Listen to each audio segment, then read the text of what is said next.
and welcome to our midweek program. We call it the Midweek Vibes, and we are coming to you live from Mamlaka Hill Chapel, Ruaka, and we are so delighted that we can share this 1 hour or so together. And today our topic is very interesting. We are going to be looking at teenagers, so moms of teenagers, parents of teenagers. This is your program, and our topic will be schooling teenagers at home. And with me on set today is Carol. Carol, welcome. Please introduce yourself. Thank you very much. It's really great to be here today on Midweek Vibes, and it's such a pleasure. My name is Carol Chakua. I am a mom. I'm a therapist, and I also work with parents. And what I do with parents is I help them develop or create an environment so that they can have better relationships with their children. As opposed to just fixing behavior, let's build relationships. And then out of the relationships, the behaviors will just come out naturally. Oh, nice. Thank you so much for coming. Karibu sana. Thank you. And we have Marion with us. Marion, introduce yourself to us. Okay, thank you for the opportunity to be here. My name is Marion Njoroge. For the purposes, I'm thinking through how many identities I want to introduce, but for the Give us all of them. for the purposes of this conversation, I am a mom to 3 young men. So my firstborn is 20 years old, and then I have teenage twin boys aged 15. They turn 15 in a few days' time. Oh. I'm also a working mom, so I run a business. We have a market research company, family business, so that keeps me busy as well. Thank you so much. You are so welcome. And our viewers, Mamlaka Hill Chapel, and anyone joining us for the first time, I welcome you in the Mamlaka way style, and I introduce myself. I'm your host today, Reverend Maggie Moher. I serve here at Mamlaka Hill Chapel. Now, to get us started, and we are so happy that we have 2 moms on set, and our 2 moms will help us explore what it is like to parent teenagers, to put them through school during this COVID season when they have so much time at home. But let's define, who is a teenager? What is teenagehood all about? Carol, please help us understand what we mean by teenage. Thank you, Reverend Maggie. It could take maybe about 2 hours for us to really define. But I think what I really want to do is demystify what teenage is, because we really get into this space with a lot of fear, a lot of anxiety. And even when I work with parents of 7-year-olds, they tell me, you know, he's behaving this way. How will he be when he's 13 or 15? And so they're never even able to be present in the moment with a 7-year-old. So to just demystify adolescence is that it's really a teenage or adolescence. I keep using, those words interchangeably. It's a stage of life. It's a season of life, like any other season. It has unique changes. It has unique characteristics, just like toddlerhood has has its own unique characteristic. And we need to look at it as a stage of transition like any other stage, but not this really defining moment that we need to go into with a lot of fear. We need to arm ourselves. We need to be ready. Otherwise, if we don't fix children early, they'll give us issues they'll give us issues in their teenage. So it's a season where a lot is going on, a lot more. And that is God's way. That's how he has designed it, to prepare teenagers to get out of, now for life in future.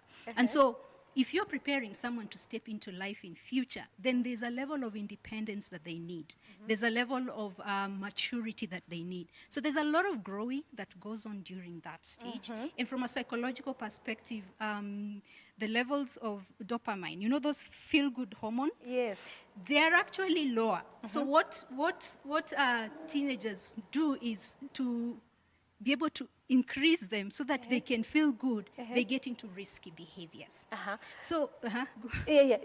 I'm just listening in an active way. Continue. Oh, okay. I thought you were going to ask something. No, don't say Yeah, that. but yeah, so the levels, they are lower. So they need to do things that, bring those levels of feel good chemicals higher, and that's why they have tendencies of getting into risky behaviors. So I think it's in terms of just understanding teenage, it's not a stage to get into with a lot of fear and anxiety, but it's looked at actually as a second window of opportunity, because there's so many things happening, and we can still harness so much from this amazing teenager who's just about to get out there. And if we are able to focus on let's prepare them to get them out there, as opposed to let's fix them right now, let's fix the things that are not right and fix them wrong, and make them right, then we approach teenage with a lot more level of just being relaxed. It's not easy, but even as parents, we need to understand that we also need to grow as the teenagers are growing. Thank you so much. Amazing. But I have a quick comment here. This we have a top fan. Her name is Angela Wanjuko, and she's saying, I can't wait to delve into this hot topic. Now, with an interested listener or viewer like that, we need to ask one question. Is the fear real? As a mom, are there fears that you have that are real, that you can share? I think I'm glad that you asked me as a mom, because I bring no qualification, no experience textbook-wise. I can only share from my experiences as a mother raising teenagers, raising young men, for that matter. I think it's very interesting. So I said, my firstborn is 20 years old, and then the twins, my twins are 15 years old, so they're smack in teenage. They're just getting well into teenage. And the other one has exited teenage, so to speak, in a matter of number of years.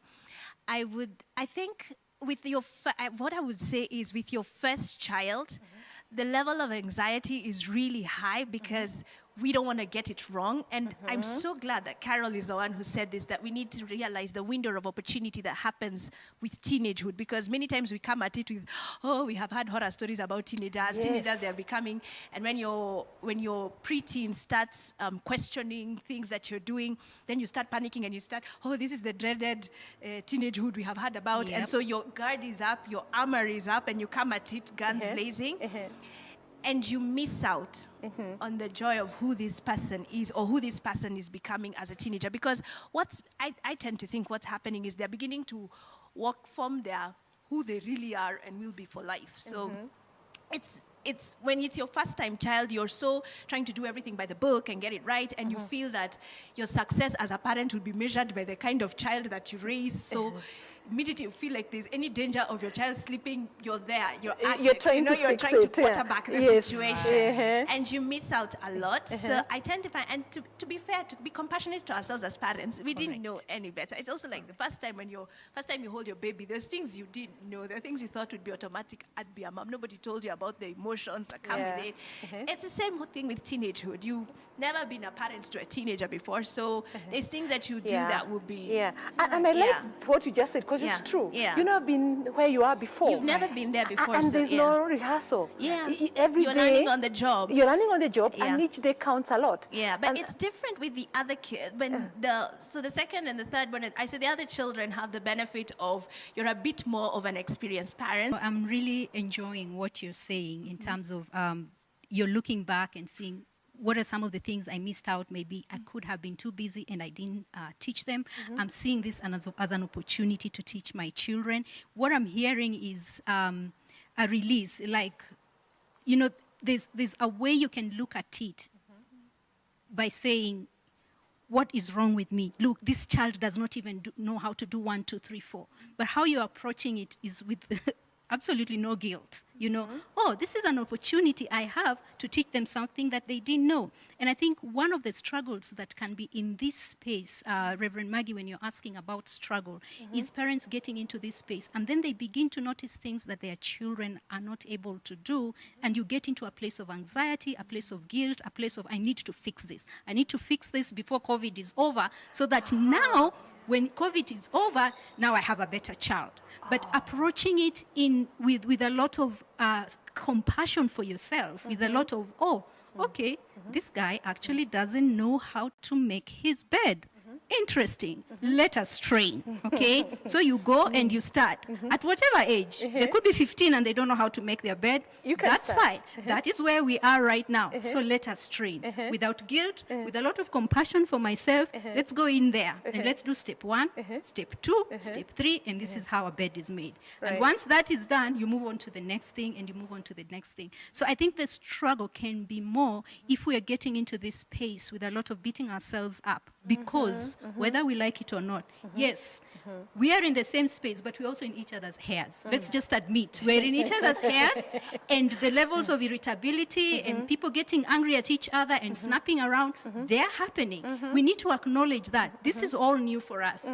So even then, now you begin to see also those negative things about your children, and you're like, oh, where have I been? And then you were feeling guilty because you were working. Now you're feeling guilty because you haven't prepared your child enough.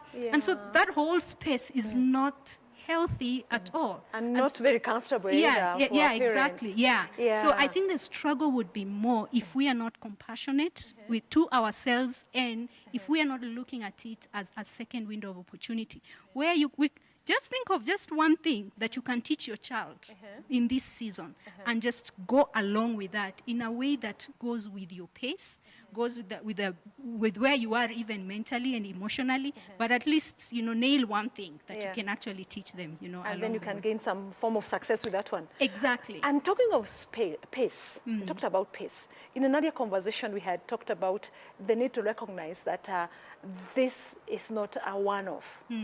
And teenagehood, this is a season of adolescence. It's a season. Yes. And that season, it takes time. Talk to us about time. Why is time such an important factor in walking our kids through teenage? I'll give an example. One of the examples I use when I'm working with parents is just looking at how we parent. You can either parent as a carpenter or parent as a farmer. Okay, and a carpenter, has very strict timelines. A real fundi, not the ones that sometimes, go like this. But, the one that, they have a picture of what they want way before they even think about the materials. So they have that whole picture. So everything else they do it while looking at that picture in mind. This is what I'm coming up with. This is what I'm coming up with. So if something is going off a little, it's anxious. Hey, I need to Panel plane back. it. Yes, I need to panel beat it. I need to plane it. This is not the right yellow. So do we have teal and turquoise and all that? No, we need the correct yellow. And so you become so set on the end product that you actually don't enjoy the process. But then when it comes to parenting as a farmer, it's a completely different space, because in that space you're asking yourself, what kind of environment do I need to create here? Some of these seeds need to be under the shade, but there are those which actually need to be out there in the sun. Is it time to prune? Pruning is not easy. It's painful. It's ouch. Sometimes it's manure, okay? And manure is messy and is smelly. I don't know where we got that idea that parenting is supposed to be easy. The people who feel that parenting is supposed to be easy want to fix their children and get over the uncomfortable spaces. Now, teenage is one of the most uncomfortable spaces and uncomfortable seasons of parenting, because you're dealing with a person who is more grown, as opposed to the toddler who would say either noticona or you show them a muiko and they comply. But in this space, you really just have to embrace the characteristics of a farmer. And time is one of the things that a farmer really, there's just a season where you don't see anything.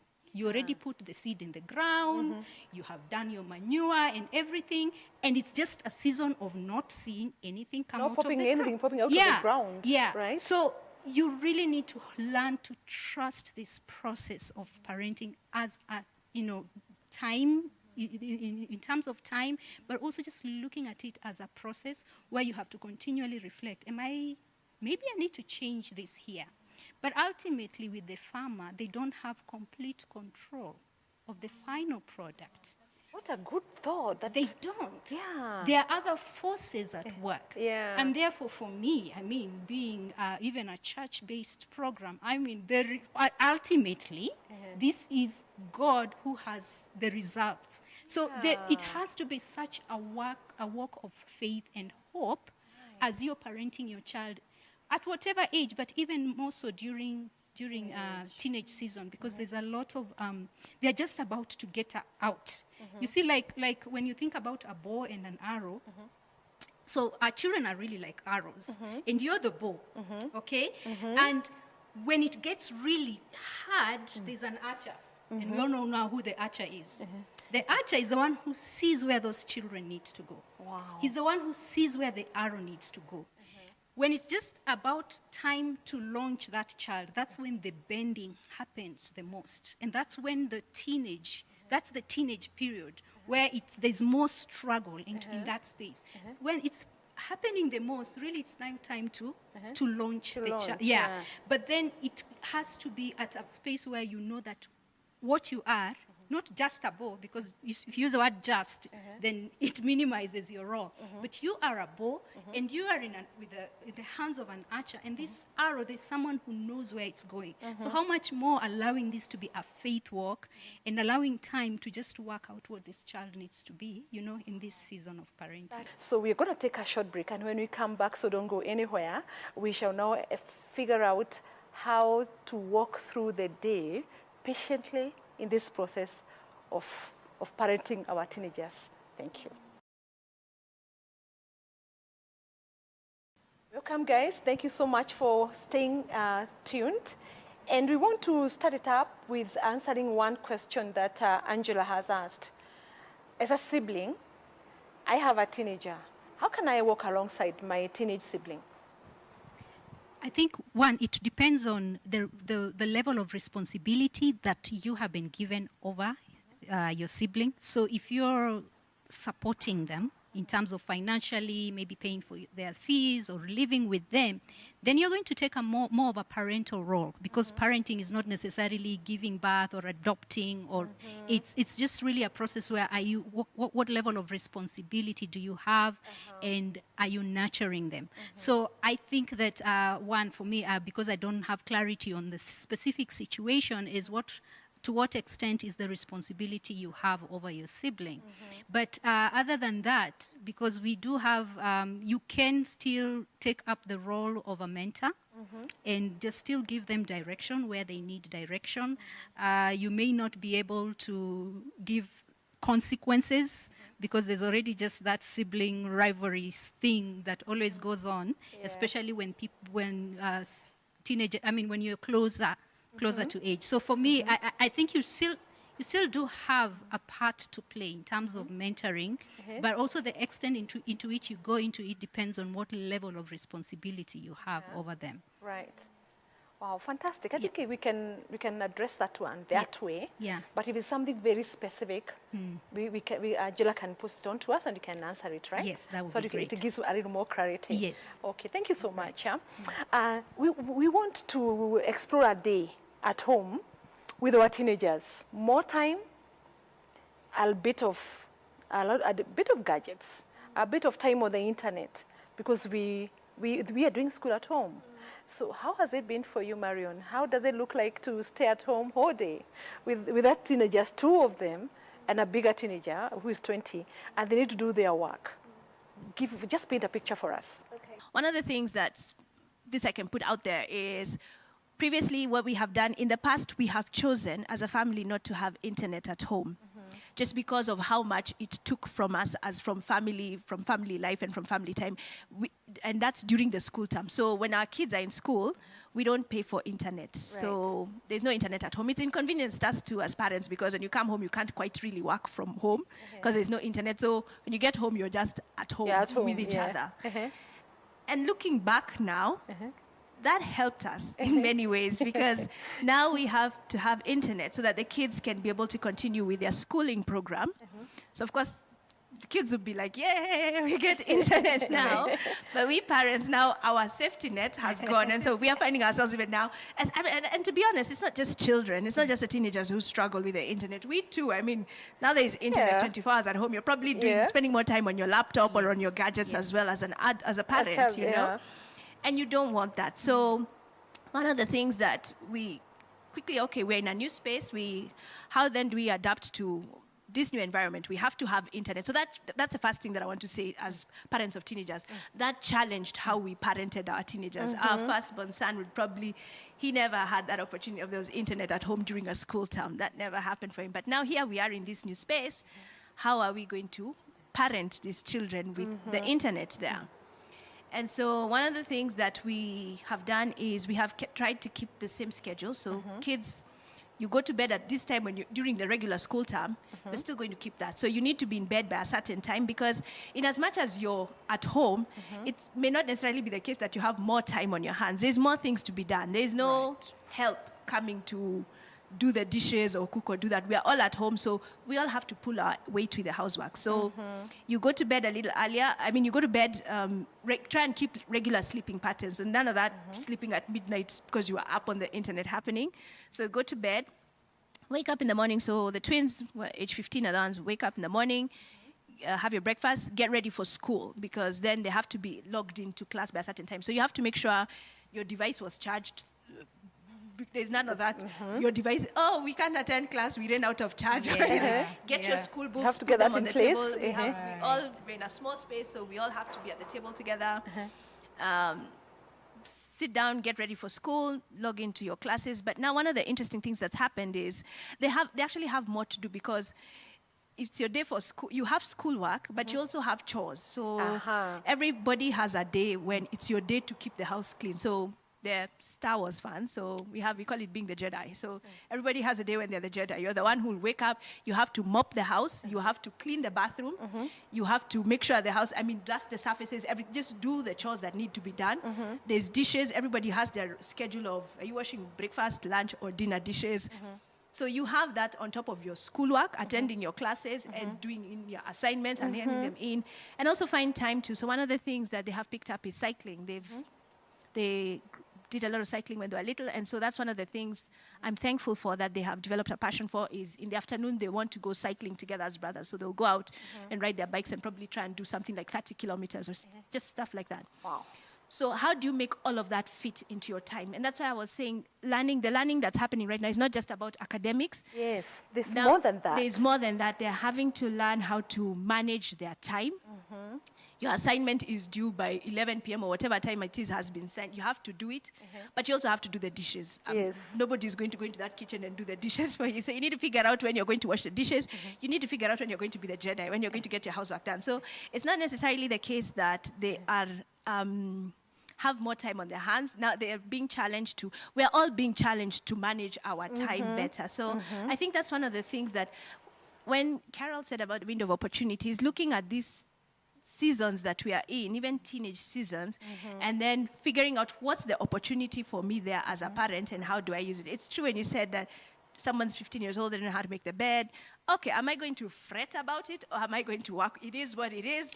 Right. Let us roll up our Live with sleeves it, and work this with is it. how you make a bed. Yes. From today on, this is the standard I want to see.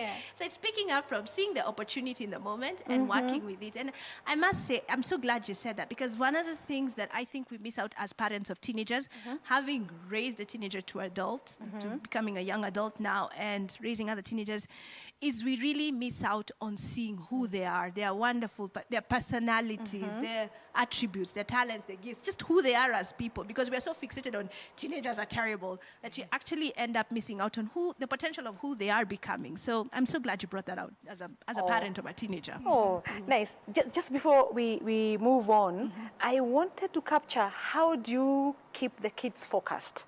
Allocate time for everything. So there'll be a time for, okay, you to go to your phone and you want to go through your social media. There's a time for, so everything is, so it's not by decree, like a hard no, you cannot do social media, never, ever, don't. It's, okay, this is a part of your life. How then do we manage it? Like I said, we didn't have internet before, now we have to have it. So now how do we manage this resource that we have? So even the same thing with the phone. Okay, great, you want to do social media, it's there. But this is the time to do it. You can't be on your phone until midnight that you are just chatting people. So when it's bedtime, phones remain in the sitting room. You don't go to bed with any you don't go to bed with gadgets. And it's the time for your gadgets to do that. And then the other thing also is just trying to use our time constructively as a family. So one of the other things that has worked well for us is evenings we have started to read a book of the Bible together. So that helps reduce the time that you can be on a gadget, Oh, okay. both for us as parents and for the children, because what we do is everybody has a day. So in the same way you have a day to be the person who cleans the house, you also have a day when you're the one to prepare the study. So, for example, we've been reading through the book of Romans. We're reading Romans chapter 5 today. You take the Bible, go and read it, come and ask us questions, come and facilitate that discussion. Yeah, at your level. We'll take it at whatever level you present it to us. But it's been interesting because even in doing that, then the conversations, there's questions that come up. And again, like you said, having kids, teenagers, it's really its own special thing because then you can really have conversations with them when you engage them. Yeah. And I need to say this carefully because I have boys. They're not like the most talkative people in the world. But it's great just to sit there and have a conversation, ask questions, get to hear how they're processing the Bible. Sometimes they'll say something like, I think God was not fair when he did this. And you're like, interesting. Let me hear why you think he was not fair. And just walking through those questions with them, hearing how they're processing things. That's been a blessing, but it's forced us to have to do things together, which is a good thing. So one of the ways to manage social media is accept it. That's a fight. We're not going to fight that, but how are we going to manage it so that then it's beneficial and you still have some level of freedom and learning, help you navigate your newfound freedoms and responsibilities. That's so amazing that the kids can be involved. And actually, you've done a lot of training. Okay. Because you're training them how to develop a study for that they can lead the whole family through, and that captures the whole place of spiritual development that you're in charge of. That we have new opportunities to work with our teenagers in a way we didn't do before. Carol, educate us a little bit. If I am not this parent who sees this opportunity, how can I seize it? Because we say it's never too late. Anytime is a good time to start. So, for example, I could be this parent who was never that engaged. Now I am frustrated by the fact that I have these kids, or with myself, and maybe a single mom. How can I navigate that space? For me, I think self-awareness is very important. Where am I at? I have seen maybe I have not trained the way I was supposed to train. And I said it earlier, release it. I mean, have compassion for yourself. Okay, let's start. Let's do this. But it's so much about what are you telling yourself. Even as a single mom, what are you telling yourself about your situation? Is there a sense of I'm alone in this? And there's a lot of perception of I'm alone as opposed to, well, this is the situation I'm in. What can I do? Can I bring in, community around me? I stay with my son. We are in a co-parenting space with the father. So we're not parenting him in the same house together. And, he gets turns to go to his dad's and come to my place. But then in this season, I just picked him and we moved to my sister's house where now kids can play together. There's a lot more company. In fact, now when you're talking about training, I find that I'm training him better now because there are more eyes and there's more accountability in the things that he needs to do. And he is accountable to just not me, but the others. So I think that seizing the moment is just really looking at your situation, not necessarily as a negative thing or a limitation, but what it is, what can I do? What can I do in this moment? How can I make the most of it? And I know every situation is different, but I think if we have higher levels of self-awareness, we are aware, how am I interpreting my situation? How am I interpreting my child's behavior? Because also even in the space of parenting alone, one of the things that can happen is every behavior you see in the light of, it's because there's no father in the space. But that could be the things that I call interpretation. The conversations you have with yourselves about your child's behavior. What conversations are you having with yourself? Because they will determine how you will feel and they will determine how you react to the child. So if you're able to step back and separate those two things, in fact, I like to tell parents, ask when you see a child's behavior and you feel a certain way, like where I come from, they say you feel something like, hua? So you ask yourself, why have I felt like that? What in this moment is mine? What in this moment, this anger, is it mine to own, or is it the child? Is it the child who has triggered it, triggered something that's already in me? So what do I need to work on? So part of seizing the moment for me this season is really just to go deep into yourself and have a self-awareness of what are some things that trigger me? What am I worrying about? What are things that I worry about? What can I do about them? There are those things that you have no control over, and so you invite peace, okay?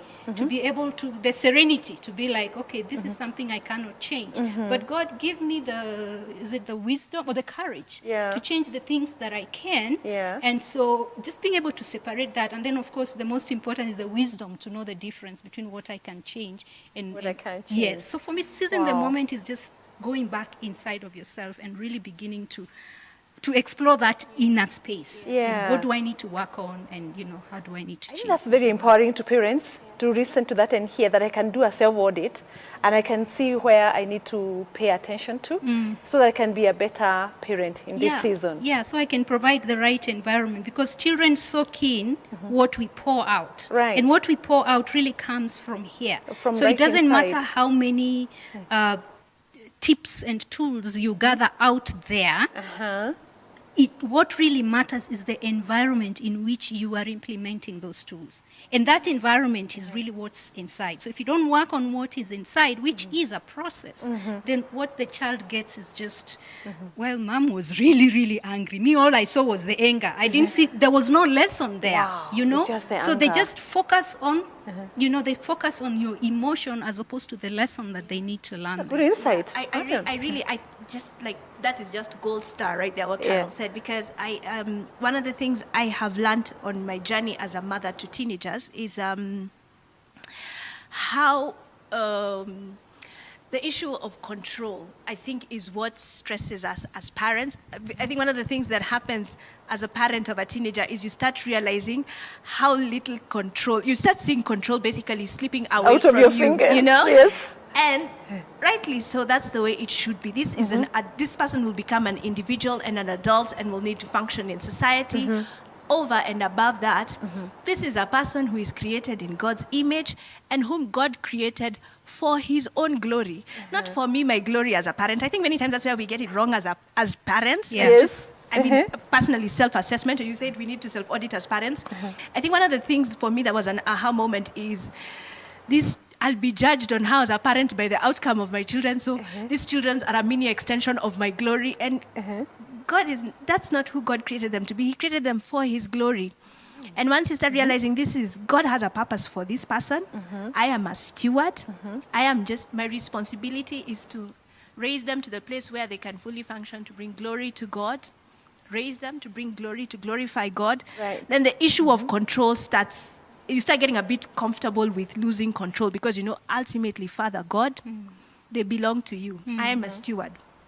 And God begins, and praying for your children is also very powerful because, not because it changes them. Many times we come at prayers like, Lord, change that child. It changes your perception of how you see your children. And then you're able to know what are the things that really matter for this teenager. One of the things that I have become aware of as a mother is I need to parent this child for values. I need to help this child understand, this teenager understand who they are, because God has gifted them with talents, abilities, attributes, competencies that are unique to them that they will need to use that they will fully live to function in the purpose that God has called them to. For some, the children who are born, they wake up, they play a violin, and it's amazing for the rest of their life. Their gifts are overt. You see, like, this is a talented sportsman or an athlete, or your child is a talented musician or academic, and those are the ones whom the world celebrates. They probably won't struggle as much to find out who they are, their identity. But there are those for whom their gifts are not as overt. Right. But they're still gifted in some way. And it's to help them realize, like, if your child was the most compassionate, God has gifted them with an amazing gift of compassion. It may not be something that the world will ever call out, but imagine that is an attribute and a gift that God has deliberately and intentionally placed in this world. It is my duty as a parent to help my child see the benefit and the blessing of being compassionate. Right. And to parent that in them, even as a teenager. Your teenager could probably be very compassionate, but you're so fearful that you're losing control, that you're missing out in all the wonderful aspects of this compassionate teenager Yeah. that you have in your house. Right. I So I tell think you. that's one of the things that for me has been a real paradigm shift in, Yeah.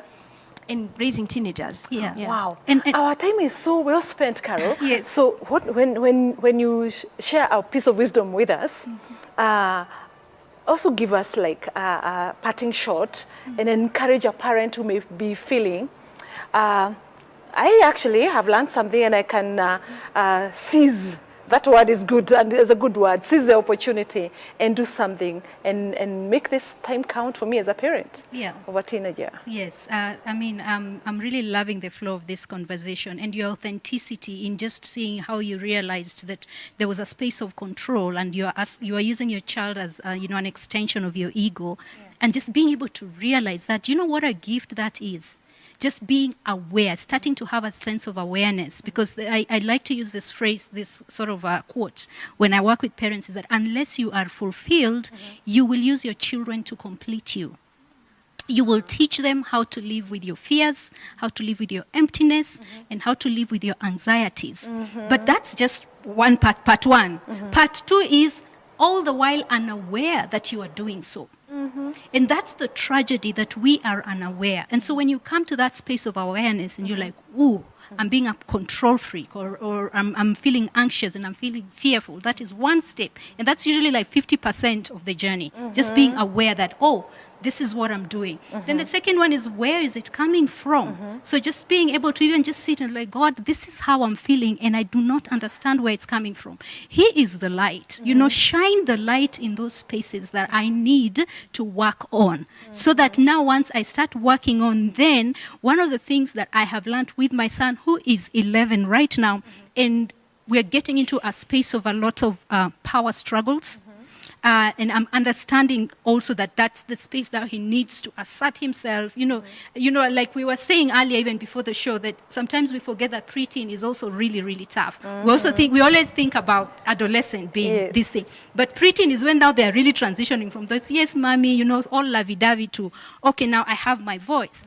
And do you know, one of the things that for me I have learned to do is when I'm having those power struggle moments with my son, I just sit still and breathe and say, God, I need wisdom for this moment. Wow. Just drawing wisdom for that moment.